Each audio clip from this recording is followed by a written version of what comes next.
আজকে গাউসিয়া কমিটির ওয়াজ, গাউসে পাকের জীবনী থেকে একটু আলোচনা করি। গাউসে পাকের জীবনীতে পাওয়া যায় গাউসে পাক কি নামাজ পড়তেন কিনা বলুন তো? নামাজ পড়বে তো একদিন শেষ রাত্রে, এরকম রাত্রে উনি ঘর থেকে বাহির হইয়া বৈশাখ পূর্ব দিকে মুখ করে উজু করতেছিলেন। নামাজ পড়লে কি উজু লাগবে না? উনি উজু করতেছিলেন, পিছন দিয়া এক চুর গিয়া ঘরের ভিতর ঢুকছে। চুর কে ঢুকছে? চোর মনে চট্টগ্রাম নাই, থাকলে বালা কথা, পিছনে ঢুকছে। গাউসে পাক সামনের দিকে তাকাইয়া বলতেছেন, আরে চোরা বেটা, রাত্রে আইসোস আমার ঘরে চুরি করতে, মানুষ তো দিনে আইসাই কিছু পায় না। চোর ভাবছে এমনি খামখেয়ালি করে। আচ্ছা, আল্লাহর ওলিরা সামনে যেমন দেখে, পিছে এরকম দেখে কিনা? আচ্ছা, পিছে দেখার মন্ত্রটা কি? আল্লাহু আকবার। আল্লাহ বলেন, দেখবেন ওলির দরবারে গেলে সবক দেয়, বাবা জিকির করো বাম স্তনের 2 আঙ্গুল নিচে লতিফায়ে কলব, যেটা আল্লাহর আরশ। রাসূল বলেছেন, কুলুবিল মুমিনিনা আরশুল্লাহ, মুমিনের কলবে হলেন আল্লাহর আরশ। আবার আল্লাহ বলেন, মান্না গঞ্জাম দর জমিন ও আসমা, লেকে গঞ্জাম দর কলব মুমিনা। আল্লাহ কয়, আমি আল্লাহ এত বড়, আমার আকাশে জায়গা হয় না, জমিনেও জায়গা হয় না, কিন্তু মুমিনের কলবে আমার জায়গা হয়। জায়গাটা কোন দিকে নিল? বাম দিকে। আমি প্রশ্ন করব, আল্লাহ বাম দিক বাইসা নিলেন, ডান দিকটা খালি রাখলেন কার জন্য?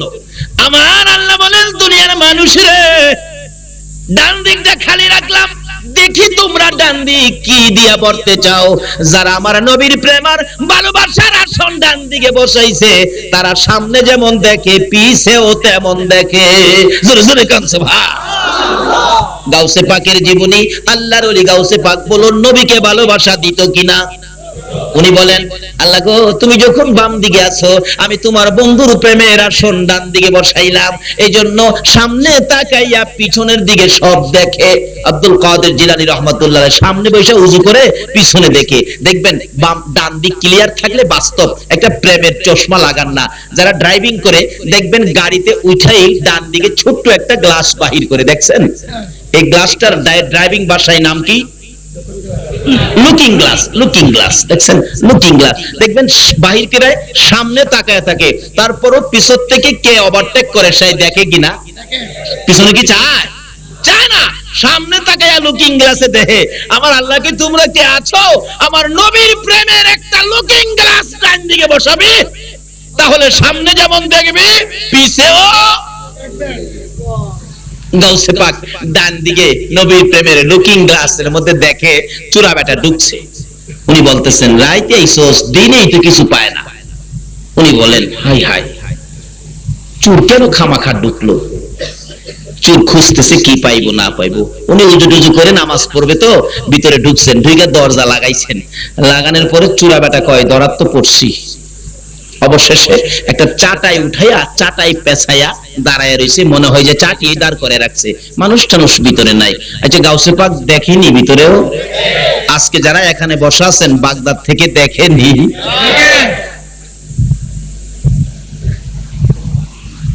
ওলির দরবারে আসেন, ওলি হবেন সরাসরি ডাইরেক্ট, কিভাবে হবেন সামনে আসতেছে। এবার উনি এমন সময় হযরত খিজির আলাইহিস সালাম যা বলতেছেন, হে ওলিদের সর্দার, পীরানে পীর, একটা কুতুব এই মুহূর্তে মৃত্যুবরণ করেছে, একটা কুতুবের দরকার। এখন যদি কুতুবের ব্যবস্থা না করে দেন, শহরের মধ্যে অশান্তি বিরাজ করবে, গন্ডগোল শুরু হয়ে যাবে। গাউসে পাক বলেন, এত রাত্রে কুতুব কই পাবো, কোত্থেকে বানাবো? আচ্ছা, তুমি দাঁড়াও। এই চাটার ভিতরে তুই কে? দেখেনি চোরা বেটা কই, বিপদেই পড়লাম। কই, আয় এদিকে আয়, তোর ভাগ্য ভালো। আসে না। আরে খালেকের ছেলে মালেক না তুই? বাবার নাম সহজও বলছে, অহন্তর না আইসা পারে না। আয়েশা তো আল্লাহর ওলির পায়ে পড়ে গেছে, হুজুর আমারে maaf করে দেন, চুরি করতে আইছিলাম, maaf করে দেন। আরে maaf করবে আল্লাহ, আমি না, আল্লাহ maaf করবে। আয় দিকে আয়। কি উজু কইরা যা, উজু কইরা। যখন বলছে উজু করতে, চোরা বেটা কয়, বাইরে যাইয়া কি আরামু? হুজুর উজু করব? হ্যাঁ ঠিক আছে। গর্তে বাহির হইয়া রুড়ে দিয়া দৌড়ছে। হ্যাঁ বাচ্চা তো রুট দৌড় দিয়া যায়, দেখে টিনের বেড়ার মধ্যে ভাম করে পড়তে দৌড় দেয়, খালি পর্দায় কিসে? টিনের মধ্যে। কিরে রাস্তার মধ্যে টিন হাইলো কোত্থেকে? কিন্তু আল্লাহর ওলিদের একটা কেরামতের জাল আছে না, এই কেরামতির জালের মধ্যে পেরেছে। আল্লাহর ওলি হাসে, কেবাটা উজু করস না? হুজুর উজু করতেছি। অনেকক্ষণ পড়াপুড়ি করে যাইবার বাও নাই তো ফিরে আসছে, হুজুর উজু করে আসছি। কই নামাজের বিছনাটার মধ্যে খাড়া 2 রাকাত নামাজ পড়। খাড়াইছে। আচ্ছা কোন তো সূরাগুলি কি আইব হন? কিভাবে জীবন বাঁচাই, কিভাবে জীবন বাঁচাই, এরকম তো হইব। সংগ্রামের সময় পাঞ্জাবি মিলিটারি আইসা, আমি তখন ছোট, আইসা ধরেই জিগাইতো তোর মুসলমান? হ্যাঁ মুসলমান। হ্যাঁ কালিমা বাতাও। এক বাঙালিরে ধইরা কই কালিমা বাতাও। বাঙালিও ঠাডা ছিল। হ্যাঁ উল্টা কয় বন্ধু তুম বাতাও। নেহি তুম বাতাও। হ্যাঁ কয় তুম বাতাও। হ্যাঁ কয় তুম বাতাও। আধা ঘন্টা পর্যন্ত তুমি কও তুমি কও শুরু হইছে, কেউই কয় না। অবশেষে বাঙালি পিঠের মধ্যে থাপড়া দিলেন, পাঞ্জাবি পিঠের মধ্যে থাপ্পড় দিয়া কয় বন্ধু তুম नहीं जानता है हम नहीं जानता है, ठीक है मुसलमान। আরেক বেটারে ধইরা কয় কালিমা বাতাও। হ্যাঁ দুআ নুস পড়ছে আধা ঘন্টা। কি রে বাবা, আমি বললাম কালিমা পড়তে তুই দুআ নুস পড়স কে? এটা তো মানুষ বিপদে পড়লে পড়ে। হ্যাঁ কো স্যার আমার চেয়ে বিপদে আর কেউ নাই। গাউসে পাকের দরবারে সুর দরদ পড়ছে, হ্যার বিপদটা কি কম? হ্যাঁ খালি কই জীবন বাঁচাই কেমনে, নামাজের সূরা বাদ দিয়া দুআ নুস পড়া শুরু করছে। আর গাউসে পাক ডাকে প্রভু কুতুবের দরকার, এত রাত্রি কই যামু গো কুতুবের জন্য। হ্যাঁ প্রভু একটা চুর চুরি করতে আসছিল, আমি আব্দুল কাদের চুরকে ধরে উজু করাইয়া নামাজের বিছানা পর্যন্ত দাঁড় করাইলাম, তুমি কি তারে কুতুব বানাইতে পারো না? আমি যদি চুরকে ধরে কুতুবের জন্য নামাজের বিছানায় আনতে পারি, আমি আব্দুল কাদের যদি চুরকে ধরে নামাজের বিছানায় কুতুবের জন্য আনতে পারি, তুমি কি তারে কুতুব হিসাবে কবুল করতে পারো না? এমনি সময় আওয়াজ আসতেছে, হ্যাঁ আব্দুল কাদের তোমার আনিত চুর আমি আল্লাহ কুতুবের খাতায় নাম লাগাইয়া দিলাম। আরে গাউসে পাকের নাম জপিলে আল্লাহ পাওয়া যায়, বলুন গাউসে পাকের জোরে জোরে, হাইরে গাউসে পাকের নাম জপিলে আল্লাহ পাওয়া যায়, হাইরে গাউসে পাকের কান্দিস নায়ার গাছ তলায়, কান্দিস নায়ার গাছ তলায়, গাউসে পাকের নাম জপিলে আল্লাহ পাওয়া যায়, হাইরে গাউসে পাকের গাউসে পাকের এমনি নিশানা, চুরকে ধরে কুতুব বানা, গাউসে পাকের এমনি নিশানা, চুরকে ধরে কুতুব বানা, মুর্দা মানুষ জিন্দা করে হাতের ইশারায়, মুর্দা মানুষ জিন্দা করে হাতের ইশারায়, গাউসে পাকের নাম জপিলে আল্লাহ পাওয়া যায়, হায়রে গাউসে পাকের নাম জপিলে আল্লাহ পাওয়া যায়।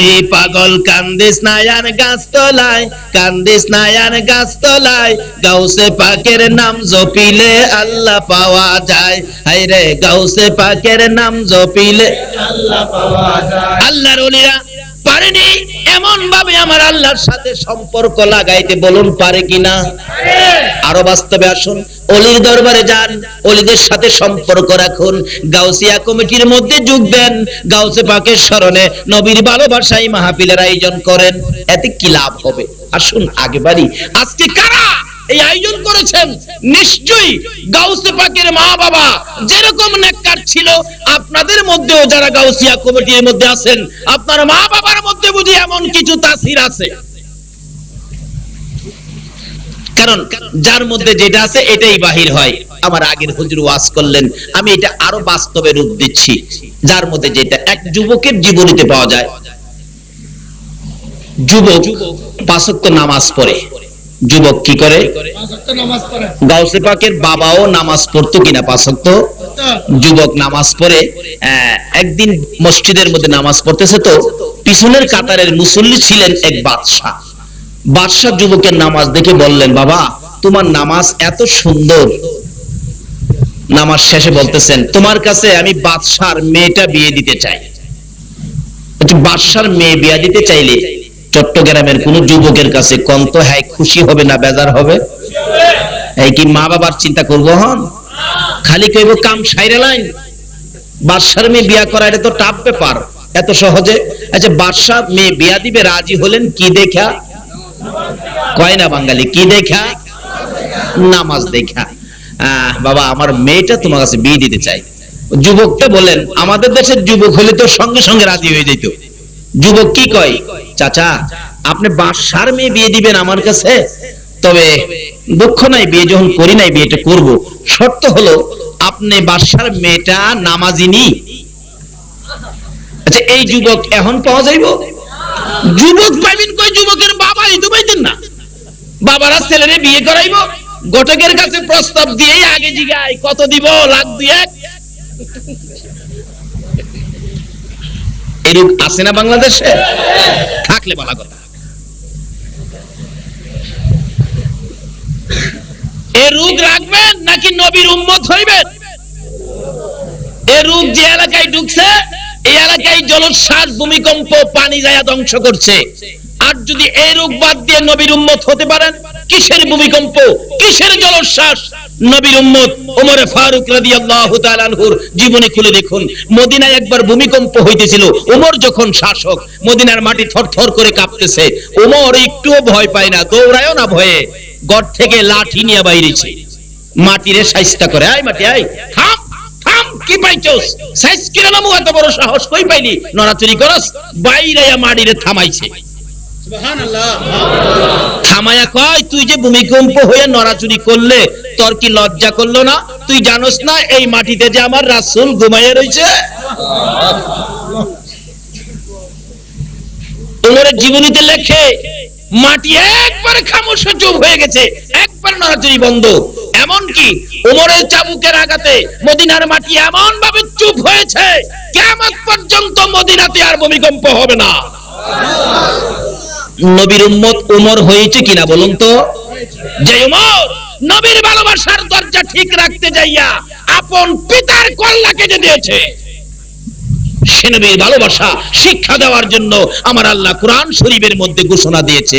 আসুন আগে বাড়ি, এই নবীর ভালোবাসায় গেলে লাভ হবে না লস হবে? কেন যাবেন না নবীর ভালোবাসায়? আমার নবীর জীবনী খুলে দেখুন। উহুদের জমিনে যেদিন আমার নবীর দুইটা দান দান মুবারক শহীদ হয়ে যায়, আমার নবী এই হাতটুকুন মুখের মধ্যে লাগাইয়া কাঁদতেছে, সাহাবীরা রে তোরা কে কোথায় আছোস, আয় দেখা যা, আমার দুইটা দান দান মুবারক শহীদ হয়ে গেছে। কিন্তু কেউ পাশে ছিল না, তারপরও আমার নবীকে চারদিক ঘেরাও করে মারতেছে। মাথার লোহার টুপি ভেঙে টুকরো হইয়া এইভাবে দুইটা লম্বা লম্বা টুকরা মাথার দুই পাশে দিয়ে ঢুকে গেল, একবারে মস্তক মুবারকের মধ্যে লেগে আছে, খোলা যায় না। নবী মাঝে মাঝে টান দিতেন, খুলতে পারে না, ব্যথায় অস্থির, রক্ত মুবারক সারা শরীর লাল হয়ে যায়। আমার নবী ব্যথায় অস্থির হইয়া মাথা চক্কর খাইয়া উহুদের জমিনে পড়ে গেছে, পাশে কেউ ছিল না। আমার নবী কান্দে, সাহাবীরা রে আর সহ্য হয় না। তারপরও নবীকে মারতে ছিল দুনিয়া থেকে বিদায় করে দেওয়ার জন্য। এমন সময় আমার নবী জ্ঞান হারিয়ে ফেলেছে। জিবরাইল দুইটা হাত বাড়াইয়া রে আমার নবীর খুলে উঠাইয়া টান দিয়ে সরাই আনলেন। উহুদ পাহাড়ের মাঝামাঝি, নিচ থেকে দেখা যায় না এমন একটা জায়গায় আমার নবীকে নিয়ে জিবরাইল ডাকতেছে, উহুদের পাহাড় পাথর রে, দেখ যেই নবী না হইলে তোরা হইতি না, আমি হইতাম না, কুল কায়নাতের কিছুই হতো না। এই নবীকে মারতে মারতে কি অবস্থা করেছে, একটু বিছানার ব্যবস্থা করে দে, আমি আল্লাহর নবীকে একটু শুয়াইয়া রাখি। জিবরাইল বলেন, এই বলে ডাক দেওয়ার সঙ্গে সঙ্গে দেখি লম্বা একটা পাথর ফাইটা তোলার মতো নরম বিছানা হইয়া যায়। আর পাথর হইয়া নবী চিনে রে, উম্মত হইয়া নবী চিনলাম না। আমার নবীকে ওই পাথরের বিছানার মধ্যে শোয়াইয়া জিবরাইল মাথার পাশে বসে বসে প্রশ্ন করতেছিলেন, ইয়া রাসূলুল্লাহ দুইটা দান দান মোবারক ভেঙে গেছে, হুজুর গো রক্ত মোবারক আপনার শরীর লাল হয়ে গেছে, হুজুর জানতে চাই দাঁত ভাঙা ব্যথা গুলো কেমন লাগে হুজুর বলুন। আমার নবীর কাছে আরো প্রশ্ন করি, ইয়া রাসূলুল্লাহ মাথা ভেঙে লোহার টুপির অংশ টুকরা হইয়া দুইটা টুকরা মাথার মধ্যে ঢুকে আছে, হুজুর ব্যথা কেমন লাগে আমি জানতে চাই। যায়। আমার নবী ছোট্ট ছোট্ট সুরে জিবরাইলের দিকে তাইয়া কান্দে, রে জিবরাইল দাঁত ভাঙ্গা ব্যথা কেমন লাগে জানতে চাইলি রে, মাথা ভাঙ্গা ব্যথা কেমন লাগে জানতে চাইলি, আমার উম্মতের ব্যথা কেমন জানতে চাইলি না? রে জিবরাইল দাঁত ভাঙ্গা ব্যথা মাথা ভাঙ্গা ব্যথার চাইতে রে আমার গুনাহগার উম্মতের ব্যথা বেশি। আরে দয়ালো নবী প্রেমের ছবি আর আসবে না জগতে, বলুন দয়ালো নবী প্রেমের ছবি আর আসবে না হাসর দিনে উম্মত বিলে, হাসর দিনে উম্মত বিলে যাবে না নবীজি বেহেশতে, দয়ালো নবী প্রেমের ছবি আর আসবে না জগতে, আমার দয়ালো নবী প্রেমের আর আসবে না। 63 সাল জিন্দেগি কাছে বলে উম্মতি, 63 সাল জিন্দেগি কাছে বলে উম্মতি, এখনো কান্দে শুয়ে মদিনাতে নবী, এখনো কান্দে শুয়ে মদিনাতে, দয়ালো নবী প্রেমের ছবি আর আসবে না জগতে, আমার দয়ালো প্রেমের ছবি আর না জগতে। যে নবী নিজের ব্যথা গোপন করে উম্মতের ব্যথা প্রকাশ করে, বলুন এই নবীকে ভালোবাসা দরকার আছে কিনা?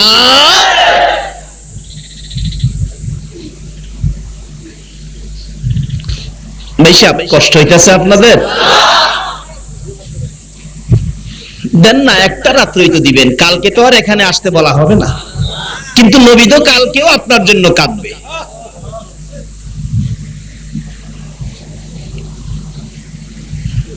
আমার আল্লাহ কই বন্ধু গো, এত মায়া উম্মতের জন্য, যাও আমি কথা দিলাম তোমার উম্মতের আমি একটু সুযোগ পাইলেই আমি মাফ করে দেব। কিভাবে মাফ করে? আখিরি মোনাজাত পর্যন্ত বসুন, মোনাজাতের মধ্যে নিজেরাই টের পাবেন আল্লাহ যে মাফ করে দিছে।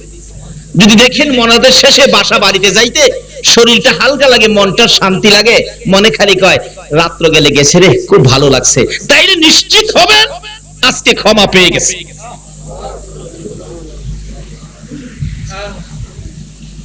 আসুন, নবীর ভালোবাসায় ওলি হওয়া যায়, নবীর ভালোবাসায়। আর কারণ নবীর ভালোবাসা ব্যতীত আল্লাহ পাওয়া যায় না, আল্লাহর সাথে সম্পর্ক ব্যতীত ওলি হওয়া। ওলি শব্দের অর্থ হলো বন্ধু, বলুন কার বন্ধু? আর যেরকম কার বন্ধু? আল্লাহর সাথে বন্ধুত্ব করাটাই হলো ওলি। ওলির অর্থই হলো বন্ধু, কিন্তু আল্লাহর সাথে বন্ধুত্ব করতে গেলে নবী লাগবে, নবী ছাড়া আল্লাহ পাওয়া, আল্লাহ পাওয়ার ট্রান্সমিটার হলো নবী। কাজেই এই নবীর সাথে সম্পর্ক ব্যতীত ওলি হওয়া যায় না। একজন ওলি হইতে গেলে নামাজ দরকার আছে কিনা বলুন তো? একটা যুবক ছেলে নামাজ পড়ে, বাদশা বলেন বাবা নামাজ দেখা তোমাকে পছন্দ হয়েছে, বিয়ে দিব তোমার কাছে, আমার বাদশার মেয়েটা। আমরা বলি তো চটকিরা রাজি হয়ে যাইতাম, আর মনে মনে ভাবতাম কি টাকা পয়সার সমস্যা হবে না, বাদশার মেয়ে বিয়ে করব, সব তো আমারই। কিন্তু যুবক বলতেছেন চাচা একটা শর্ত, কি আপনার মেয়েটা নামাজ পড়েনি? বাদশা কয় বাবা আমার মেয়ে তো নামাজ পড়ে, তাইলে আমি রাজি। বাড়িতে গেছে বাদশা, মা মেয়ে কি বাবা? আমি তোমার জন্য একটা ছেলে চয়েস করছি, তুমি কি রাজি? মেয়েটা কয় বাবা আপনি আমার গার্জিয়ান, আপনি চয়েস করবেন, আমি রাজি হব না। গার্জিয়ানের কথা, বাবার কথা ছেলে মেয়েদের মানতে হবে কিনা বলুন তো? এই শিক্ষা আমার নবীর দেওয়া। এই শিক্ষাটা কার? আমার নবী বলছে মা বাবার কথা কি মানতে হবে? মা বাবার কথা কেন মানতে হবে? এ মা বাবার পায়ের নিচে যে আমার জান্নাত।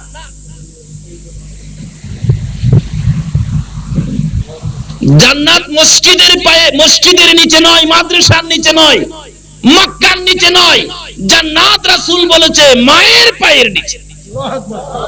বলুন কার পায়ের নিচে? আমরা সকলেই তো এই মার পেট থেকেই আসছি। এই রাত্রে কি আমরা মারে কষ্ট দেই নাই? এরকম রাত্রে মা আপনাকে আমাকে পেটে নিয়ে ঘুমাইতো, আমরা ঘুমাইতে দেই নাই তো, লাথি মারছি। মা ডান দিক বাম দিক তাকায়া দেখে সবাই ঘুমিয়েছে, মা উঠে বসে গেছে, আবার লাথি মারছি, কাউরে কয় নাই। ওইটা দাঁড়ায়া গেছে, আবার লাথি মারছি, লাথিটা মায়ের কলিজাটার মধ্যে লাগছে। মা দরজার কিনারে দাঁড়ায়া চোখের পানি ছাড়ে, ফজরের আজান পড়ে গেছে। আপনাকে আমাকে পেটে রাখতে যায়া কত মায়ের রাত্র এইভাবে সারা রাত ঘুমাইতে পারে নাই, এরকম কষ্ট দেই নাই আমরা মাকে? এই মাকে যদি আর পরেও দুনিয়াতে আইসাও কেউ কষ্ট দেন, তাহলে গাউসিয়া কমিটি করেও কোনো লাভ হবে না, ওয়াজ শুনে কোনো লাভ হবে না, নবীরে ভালোবাসা দিয়াও কোনো লাভ হবে না, মুফতি মুহাদ্দিস মুফাসসির মক্কা মদিনার ইমাম হয়েও কোনো লাভ হবে না। বিপদে আমার নবীর শাফায়াত বাস্তবে আসুন, পাবেন না। বাস্তব কোরআন হাদিস তো আছেই, বাস্তবে আসুন, কারণ আমরা বাস্তবটা বিশ্বাসী বেশি। 2001-এ হজে গেছিলাম, একটা যুবক ছেলে হজ ভলান্টিয়ার হিসাবে, তার দায়িত্ব ছিল মদিনায় মসজিদে নববীর ভিতরে কাজ করবে। হ্যাঁ নাকি ভিতরে গেলেই তার শরীরের মধ্যে আগুন জ্বলতে থাকে, কে বলে তার মারতে আসে, দৌড়ায় বাহির হয়ে যায়। সঙ্গীরা বলেন কি ব্যাপার তোর এরকম লাগে কেন? বুঝতে পারি না। ঠিক আছে, নতুন আইসস তো, বাড়ির জন্য মায়া হয়, অশান্তি লাগে, 2-4 দিন বাহিরে থাক, আবার কাজে ঢুক। 2-4 দিন পরে আবার ঢুকলেন, কিন্তু ঠিক আরো কড়া ভাবে গায়ে আগুন জ্বলতে থাকে, কে বলে ঘাড় ধরে তারে বের করে দেয়, মসজিদের নববীর ভিতরে ঢুকতে দেয় না। অবশ্যই রাত্রে সবাই বসলেন, কি ব্যাপার তোর হলোটা কি বল? বলতেছেন আমাকে চাকরি করা সম্ভব হবে না, তোরা আমার দেশে পাঠায় দে। কেন? যেদিন আমি মসজিদের নববীতে দায়িত্ব নিয়ে হজ ভলান্টিয়ার হয়ে বাংলাদেশ থেকে যেদিন বিমানে উঠি, তার ঠিক 8 দিন আগে আমার মারে একটা লাত্তি মারছিলাম। বলুন বাংলাদেশে মারে লাত্তি দিলে মদিনার কামলেওয়ালা নবী খবর রাখে কিনা? এখন নামাজি হন, গাউসিয়া কমিটির সদস্য হন, নবীর আশিক হন, কোন লাভ হবে? নবী বলেছেন তোমার মায়ের পায়ের নিচে জান্নাত। মাকে যারা কষ্ট দাও, আমি নবীর সাক্ষাৎ তোমাদের হবে না। মসজিদের নববীতে থাকতে দেয় না, ঘাড় ধরে বের করে দিয়েছে। আসুন এগুলি আজকে পরিষ্কার করব। অনেকে হয়তো মনে মনে বলতেছেন হুজুর আমি তো আমার মারে কষ্ট দিছি, কিন্তু আমার মা যে এখন দুনিয়ায় নাই, তাহলে আমি কি করব? আসুন সিস্টেম আছে, এটার ব্যবস্থাও হয়ে যাবে ইনশাআল্লাহ। কি বলেন, একটু সময় দেবেন না নবীর জন্য? আসুন আগে বাড়ি মহব্বতে আর একটু দরুদ শরীফ পড়ুন। আল্লাহুম্মা সাল্লি আলা সাইয়্যিদিনা মুহাম্মাদ, আল্লাহুম্মা সাল্লি আলা সাইয়্যিদিনা মুহাম্মাদ নবী মাওলানা মুহাম্মাদ নবিয়ানা মাওলানা দিবানিশি মনে রে আমার আর দিও না যন্ত্রণা, দিবানিশি মনে রে আর দিও না যন্ত্রণা। হায়রে দনে যদি হইতাম ধনী, যাইতাম সোনার মদিনা। হায়রে দনে যদি হইতাম ধনী, যাইতাম সোনার মদিনা। আল্লাহুম্মা সাল্লি আলা সাইয়্যিদিনা মুহাম্মাদ, আল্লাহুম্মা সাল্লি আলা সাইয়্যিদিনা মুহাম্মাদ নবী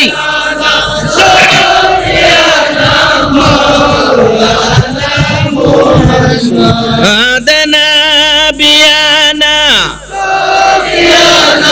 মাওলানা বালাগাল উলা বিকামালিহি কাশাফাদ দুজা বিজামালিহি আসনাত জামিউ খিসালিহি সাল্লাল্লাহু আলাইহি। বলতেছিলাম, যুবকটা বলতেছেন, বাবা আপনার মেয়েটা নামাজি নি? বাবা আমার মেয়ে তো নামাজি, তাইলে আমি রাজি। বাড়িতে গেছে, মা মেয়ে ছেলে চয়েস করছি, তুমি রাজি? মেয়ে কি কয়, বাবা আপনি আমার গার্জিয়ান, আপনার কথা কি আমি না মানতে পারি? আচ্ছা এখনকার দিন কি গার্জিয়ানের কথা মানে? গার্জিয়ান বসে রয়েছে, ছেলে এমএ পাস করে বিয়ে করাবে, মেয়ে বিয়ে পাস করলে বিয়ে দিবে, মা বাবা তো অপেক্ষায়, কিন্তু তারা খাই মাত্র বাসা বাড়িতে, কিন্তু কোর্ট ম্যারেজ হয় না। 2 মাস পরে খবর পাইছে কারবার তো শেষ। আচ্ছা মা বাবা কষ্ট পাইছে কিনা বলুন তো? এরকম কষ্ট দিলে নবী খুশি হবে না বেজার হবে? আসুন এমন কাজ আমরা করব না যেই কাজে নবী কষ্ট পাবে। মেয়ে কই, বাবা আমি তো রাজি, কিন্তু শর্ত একটা। কি শর্ত? আপনি যে ছেলেটা চয়েস করছেন এই ছেলেটা নামাজি নি। আচ্ছা অহংকার দিনের মেয়েরা এই কথা বলবে? যদি বাবাই কয়, মা তোমার ছেলে চয়েস করছি তোমার জন্য, ছেলেটা 5 ওয়াক্ত নামাজ পড়ে, মেয়েটা দেখবেন আর কথাই কইতো না, পিছে যায় দাদিরে কেবো, দাদি বাবারে না কর, আমার ব্যাপারে মাতবুরি করতো। নামাজি ছেলে বলে আমার লাগে চয়েস করছে, নামাজ পড়লে তো অবশ্যই মাথায় টুপি লাগাইছে। ময়রা জামুগা গাড়ি চাক্কার তলে, বাবারে না হর, এই কাম যেন না করে। এই যুগ আছে কি না এখন? কারবারটা কি ভালো করলো? এই জন্য তো দেশে অশান্তি। কিন্তু ওই বাদশার মেয়ে বলতেছেন, বাদশা হারুনুর রশিদের মেয়ে বলতেছেন, বাবা আমি রাজি, আপনি যাকে চয়েস করছেন, শর্ত হলো ছেলেটা নামাজি নি। মা নামাজি, তাহলে রাজি। বিয়ে হয়ে গেল, দিদিছে দুজনে একসাথে করে, বাবা যান আপনার বিবি নিয়ে যান বাড়িতে যান। যাইতেছে, বাড়িতে যাইতেছে, একটু দূরে যায় যায় বিবি জিগাই, স্বামী আপনার বাড়িটা কোনটা, বাড়িঘর আছে কিনা এটাও জিগাইছে না, বিয়া দিল কি দেখা? এখন তো নামাজ তো দেখেই না, ছেলে কি করে তাও দেখে না, কি খাত তাও জিগায় না, খালি কই লেখাপড়া করছে, এমএ পাস করছে, জিজ্ঞাস কি বিয়া দে খালি।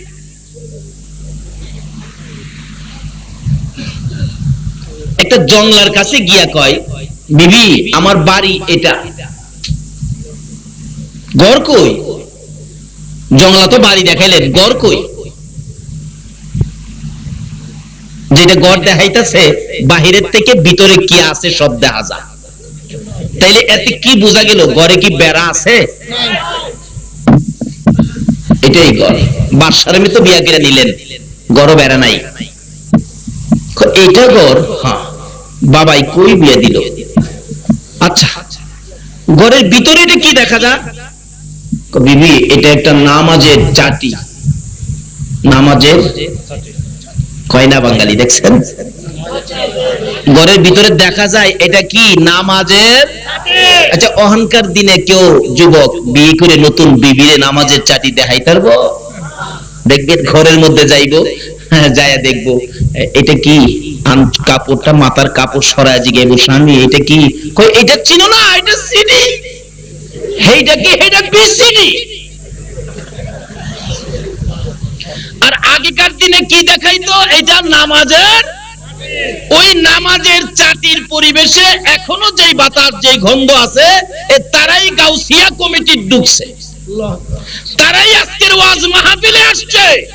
আর যারা সিডি আর বিসিডির পরিবেশ চাইছে, ছোট ছোট হয়েছে, এখনো বড় হয় নাই, তারা এরকম আলোচনা, এরকম মাহফিল, এরকম কমিটিতে যাইতে পারে নাই। যারা এই সাডিওয়ালা, তাদের চরিত্র দেখেন কি, রাস্তায় ঘুরলে গান গায়, কি গুণ, কি গান? আরে মোমেন সবাই মিলে নামাজ পড়িতে, নামাজেতে খোদার দিদার ভাগ্যে জুটিবে। ওই সাডির পরিবেশ। আর অহন যে মাশাআল্লাহ সিডি বাইরিছে, এক মাহফিলে যাব, গাড়ি থেকে নামলাম, একটু জায়গা হাঁটতে হয়, পোলাপান খুশি, তো ভজ্জল হুজুর আইছে, তো ভজ্জল হুজুর। এক পোলা খুশির ঠেলায় গানও টান বাইরে বইছে, আমার বউ চিঠি লিখেছে বাঙ্গা বাঙ্গা হাতে। এমনি মাথা থাবা ধরলাম, এই বেটা তারা কি কইলি? হ্যাঁ পিছনে চায় দেখে আমি যে হুজুরের আগমনে খুশি, আমি তো মাথায় ধরে বসছি, হ্যাঁ জিব্বাত কেমন মারছে, সর্বনাশ হইছে।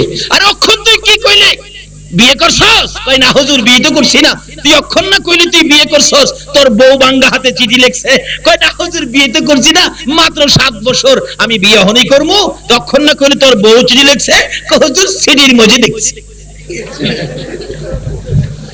আচ্ছা সিডির পরিবেশ আর সাড়ির পরিবেশ পারলাম কি বুঝাইতে? যে অলির দরবারে গেলে অলি হওয়া যায়, ওই অলি গাউসে পাকের মা বাবার জীবনী খুলে দেখুন। আজকে যারা গাউসিয়া কমিটি করে গাউসে পাকের স্মরণে নবীর ভালোবাসায় মাহফিলের আয়োজন করেছে, আর যারা সারা রাত মাহফিলের মধ্যে ধৈর্যের সহিত বসে আছে, তাদের মা বাবার জীবনী খুলে দেখুন, নিশ্চয়ই একটা ভালো কিছু পাওয়া যাবে। আল্লাহু আকবার। কারণ আল্লাহু আকবার।